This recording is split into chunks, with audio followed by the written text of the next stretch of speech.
Ce vreți dumneavoastră să faceți efectiv? Eu am făcut și mi-am atras o grămadă de înjurături, o petiție online, prin care am cerut să ni se respecte și nouă drepturile de fumători. Să nu fim umiliți, să nu fim tratați ca niște paria ai societății. Nu știu ce o să fac cu petiția aia mai departe. Nici nu mai știu câți au semnat-o. Erau multe sute, se duceau spre 1000. Habar n-am. Dintre care foarte mulți nefumători. Ar trebui să fie vizibilă și vor semna în continuare, este dar nu se mai vede. O reiau pe blogul meu. Da. Asta ce vreți să faceți mai departe? Hai să spunem că avem o petiție. Îmi permit să fac o mică divagare aici. Vă rog. Am observat de la domnul doctor, sau nu știu dacă am observat chiar bine, dar nu vă loviți cu o lipsă de comunitate. De fapt, e o comunitate mică.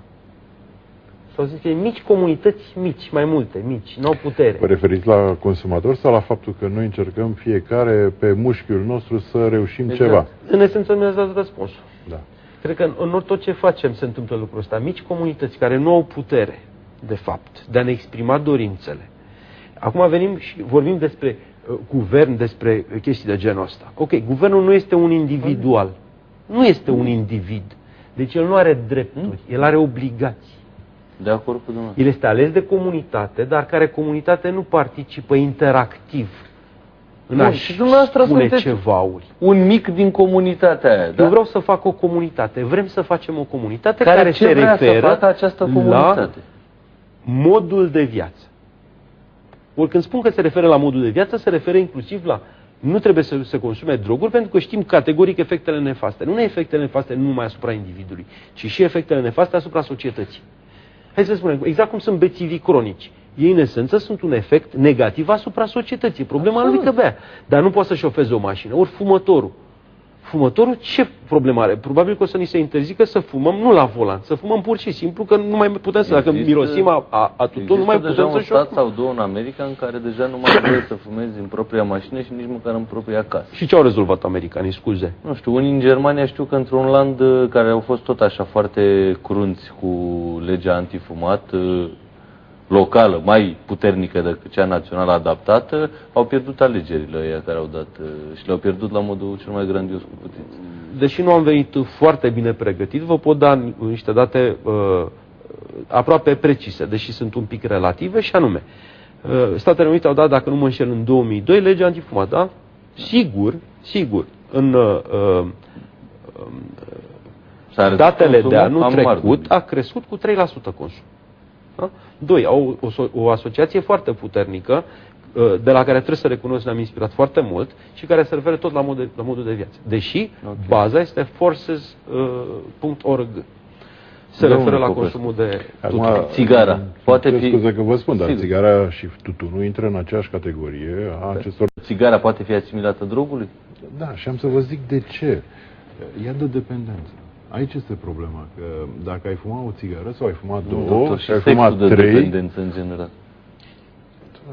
Și asta e adevărat. Tot un soi de drog e ăla, nu? Sigur, dar există un echilibru. Și acest echilibru la fumat, cred, e mai greu de stabilit. Pentru că pornești de la o țigară, toți am pornit, nu?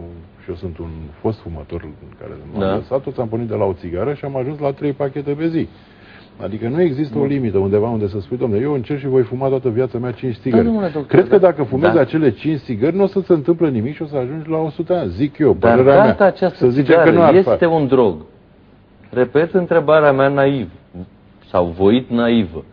De ce se permite comercializarea legală a drogurilor pe tot mapamondul? De ce nu se iau măsuri pe tot mapamondul, măsuri organizate pentru reducerea drogurilor în general? Pentru că există o sursă de finanțare, o sursă de obținere a unor venituri pe sub masă pentru diverse grupuri și atunci sigur că există o presiune să nu se întâmple mare lucru pe acest lucru. Dar aici veniturile celor din tutun, dincolo de ce mai mișculează ei pe sub masă, în esență sunt legale și licite, pentru că sunt fabrici care plătesc impozite, plătesc accize, plătesc salariați și așa mai departe. Ăia cu cocaina, cu toate, marihuana și tot ce cultivă ei și tot, ăia sunt manufacturieri și știm foarte bine că nu există, n-am auzit încă de un ESA producător de cocaină înregistrat legal. Până nu ia o taxă de pe drogul respectiv și s-ar putea. Vedeți Olanda unde lucrurile au mers o perioadă. Și la perioada au avut o perioadă și văd că acum și ei vor să oprească inclusiv marihuana pe care o dădeau cât de cât, să zicem, într-o formă acoperită în respectivele cafenele. Deci dumneavoastră spuneți că drogul poate că țigara poate fi asimilată drogului, da? Sigur, da. Luăm ca și categorie de substanță care dăunează sănătății. O întrebare. Deci noi spunem clar, nu spunem de faptul că există excepții de oameni care trăiesc 100 de ani fumând un cartuș de țigări pe zi, ci vorbim de marea majoritate a oamenilor care tutunul, și poate că nu trebuie să uităm un anumit lucru. Noi nu trăim într-o țară perfect sau într-o lume perfect curată, în care numai tutunul există ca substanță pe care o înghițim în plămă. Da? Deci noi, în afară de acest tutun, mai înghițim o grămadă de mizerii, da? Care vin din eșapamente. Ați auzit de vreun proiect, apropo de asta, legislativ al guvernului, care să interzică circulația mașinilor cu motoare de 3 litri pe stradă, care poluează ca la Balamu? Spre exemplu. Și pe la inhalează și nefumătorii, să știți. Dar uitați-vă, în Anglia, am văzut și eu emisiunile care au fost transmise la televizor, în care cetățenii din Londra, în momentul în care văd un SUV pe stradă, reacționează, să spunem, există o opinie care s-a format împotriva mașinilor mari consumatoare și poluante. Eu am fost cred că în octombrie la Londra și nu mi s-au părut foarte revoltați pe SUV-uri, să știți. Nu. Am văzut și eu, vă spun, de ce am văzut emisiunile prezentate. Poate era într-un reportaj într-o comunitate mai mică, Deci ei spuneau că încearcă să reducă poluarea și, într-adevăr, ați văzut că și centrele orașelor, în general, nu mai sunt circulate. Atâta vreme industria auto va fi una dintre cele mai puternice de lume, am serioase dubii, domnule doctor, că se va reuși. Noi încercăm să realizăm ceva pentru sănătatea oamenilor. Dar trebuie să, nu știu, trebuie un echilibru în absolut orice. Dar eu cred că acest lucru cu poluarea se va rezolva. Se va rezolva natural. Da. Pentru că dacă prețul motorinei și a benzinei va tot crește, va fi la un moment dat... Ați văzut mai puține mașini pe stradă?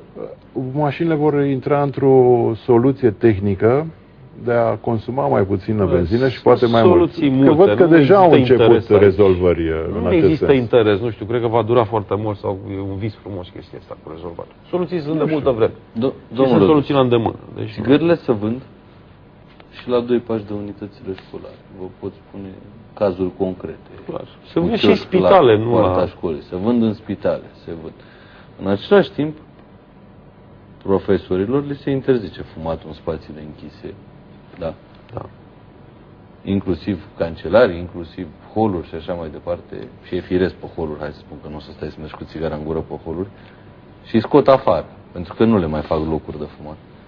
Dar în timpul în care profesorii stau și fumează afară, pentru că nu pot să fumeze în spațiu închis, profesorii fumează de rup în WC-ul, în spațiu închis. Sunt un exemplu pozitiv pentru elevi, nu? Sunt un exemplu pozitiv, de fapt. Între ghilimele, bineînțeles. Să ne înțelegem foarte bine.